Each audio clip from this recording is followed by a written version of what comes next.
कल्याण कर्नाटका प्रतिष्ठान ने पिछले 63 दिनों में राज्य भर में दौरा किया और आज समापन कार्यक्रम शहर के रंग मंदिर में आयोजित किया गया। इस कार्यक्रम का उद्घाटन महात्मा गांधी के पोते तुषार गांधी ने किया।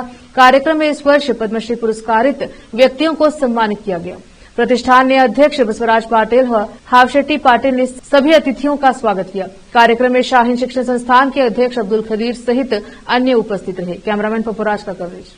सुरक्षित भविष्य हमें मिल पाएगा। युवाओं को जिससे प्रोत्साहित किया जा रहा हो, ऐसे कार्यक्रमों का होना बहुत ज़रूरी है। इसीलिए मैं भी यहाँ खींचा चला है। बीदर में बहुत देख नहीं पाया हूँ, लेकिन सुना बहुत है। ऐतिहासिक शहर है तो, और यहाँ से प्रेरणा भी बहुत मिलती है लोगों को। तो मुझे अच्छा लगा कि मुझे ये मौका मिला बीदर आने का।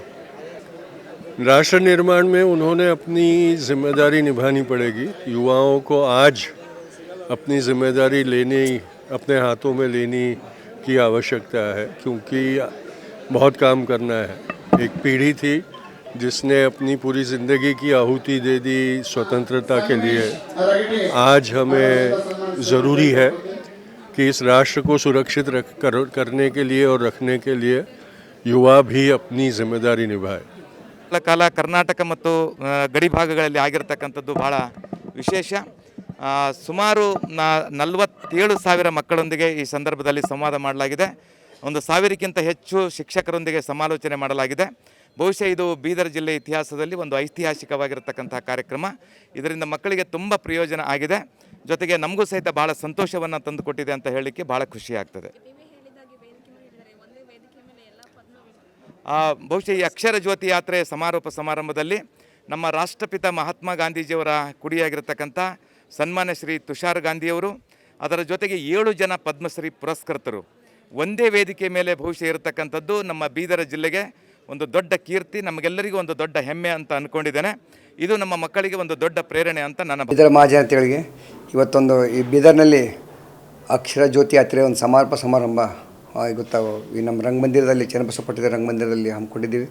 ಈ ಕಳೆದ 63 ದಿವಸಗಳಿಂದ ಇಡೀ ಕರ್ನಾಟಕ ರಾಜ್ಯ, ತಮಿಳುನಾಡು, ಕೇರಳ ಹಾಗೂ ಮಹಾರಾಷ್ಟ್ರ, ತೆಲಂಗಾಣ ಎಲ್ಲ ಸುತ್ತಿಕೊಂಡು ನಮ್ಮ ಹಿರಿಯಾದಂಥ ಬಸವಕುಮಾರ್ ಪಾಟೀಲ್ ಅಧ್ಯಕ್ಷರು ಕಲ್ಯಾಣ ಕರ್ನಾಟಕ ಪ್ರತಿಷ್ಠಾನ ಅವರು ಎಲ್ಲ ಒಂದು ಯಾತ್ರೆಯನ್ನು ಮುಗಿಸ್ಕೊಂಡು ಇವತ್ತು ಸಮಾರೋಪಕ್ಕೆ ಬಂದಿದ್ದಾರೆ. ಅದು ವಿಶೇಷ ಇವತ್ತಿನ ದಿನದಲ್ಲಿ ಈ ಒಂದು ಬೀದರ್ನ ಒಂದು ರಂಗಮಂದಿರ ವೇದಿಕೆಯಲ್ಲಿ 7 ಜನ ಪದ್ಮಶ್ರೀ ಪುರಸ್ಕೃತರು ಈ ನಮ್ಮ ಬೀದರ್ಗೆ ಬಂದು ಅವರು ತಮ್ಮ ಒಂದು ಅನುಭವವನ್ನು ನೀಡಿದ್ದಾರೆ.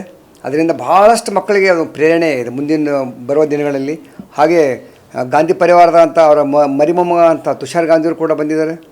ಹಾಗೂ ಕರ್ನಾಟಕ ರಾಜ್ಯೋತ್ಸವ ಪರಿಷದಂಥ ಹುಚ್ಚಮ್ಮ ಅವರು ಕೂಡ ಇವತ್ತು ಈ ನಮ್ಮ ಈ ಒಂದು ಕಾರ್ಯಕ್ರಮಕ್ಕೆ ಬಂದಿದ್ದಾರೆ. ಹೀಗಾಗಿ ಭಾಳ ಒಳ್ಳೆಯ ಒಂದು ಸಂಪನ್ಭರಿತ ವ್ಯಕ್ತಿಗಳು ಇವತ್ತು ಈ ಬೀದರ್ಗೆ ಬಂದು ನಮ್ಮ ಒಂದು ಈ ಮಕ್ಕಳಿಗೆ ಅವರ ಭವಿಷ್ಯ ರೂಪಿಸ್ಕೊಳ್ಳೋಕ್ಕೆ, ಒಂದು ನೈತಿಕವಾದ ಜೀವನವನ್ನು ನಡೆಸ್ಕೊಳ್ಳೋಕ್ಕೆ ಏನು ಬೇಕು ಅದನ್ನ ಬಗ್ಗೆ ತಿಳಿಸಿ ಹೇಳಿದ್ದಾರೆ. ಆ ನಿಟ್ಟಿನಲ್ಲಿ ಈ ಕಾರ್ಯಕ್ರಮಕ್ಕೆ ಸಹಕರಿಸಿದಂಥ ಎಲ್ಲ ಕಲ್ಯಾಣ ಕರ್ನಾಟಕ ಪ್ರತಿಷ್ಠಾನದ ಎಲ್ಲ ಪದಾಧಿಕಾರಿಗಳಿಗೂ ಹಾಗೂ ಬೀದರ್ ಮಹಾಜನತೆಗೂ ಹಾಗೂ ಎಲ್ಲ ಶಿಕ್ಷಣ ಸಂಸ್ಥೆಗಳ ಅಧ್ಯಕ್ಷಗಳಿಗೂ ಆಡಳಿತ ಮಂಡಳಿ ಸದಸ್ಯರು ಕೂಡ ಈ ಒಂದು ಕಾರ್ಯಕ್ರಮ ಯಶಸ್ಸಿಗೆ ಸಹಕಾರ ನೀಡಿದ್ದಾರೆ. ಬೀದರು, ಬಸವ ಕಲ್ಯಾಣ, ಭಾಲ್ಕಿ, ಹುಮ್ನಾಬಾದು, ಔರಾದು, ಸಂತಪುರ್ ಎಲ್ಲ ಕಡೆಯಿಂದ ಶಿಕ್ಷಣ ಸಂಸ್ಥೆಯ ಮಕ್ಕಳು ಕೂಡ ನಾವು ಈ ಕಾರ್ಯಕ್ರಮದ ಭಾಗವಹಿಸಿ ಇವತ್ತೊಂದು ವಿಜೃಂಭಣೆಯಿಂದ ಈಗ ಒಂದು ಅವರೇ ಒಂದು ಮೆರವಣಿಗೆ ಸಾರೋಟೆ ಮೆರವಣಿಗೆ ಆಯ್ತು. ಯಾರು ನಮಗೆಲ್ಲ ಈ ಒಂದು ಪದ್ಮಶ್ರೀ ಪುರಸ್ಕೃತರದು ಅದು ಒಂದು ಒಳ್ಳೆಯ ಒಂದು ಕಣ್ಣು ತುಂಬಿಕೊಳ್ಳೋದು ನೋಡೋಂಥ ಒಂದು ಸಂದರ್ಭ ಇತ್ತು. ಅದನ್ನು ನಾವೆಲ್ಲ ಬೀದರ್ ಜನ ನೋಡ್ಕೊಂಡು ಅದಕ್ಕೆ ಈಗ ಆ ಒಂದು ಕಾರ್ಯಕ್ರಮಕ್ಕೆ ಮಾನ್ಯ ಜಿಲ್ಲಾ ಪೊಲೀಸ್ ವರಿಷ್ಠಾಧಿಕಾರಿಗಳು ಚಾಲನೆ ನೀಡಿದ್ದಾರೆ. ಹೀಗಾಗಿ ಒಟ್ಟಾರೆಯಾಗಿ ಇವತ್ತಿನ ಈ ಕಾರ್ಯಕ್ರಮ ಚೆನ್ನಾಗಿ ನಡೀತು, ಯಶಸ್ವಿ ಆಯಿತು. ಈ ಒಂದು ಇತಿಹಾಸ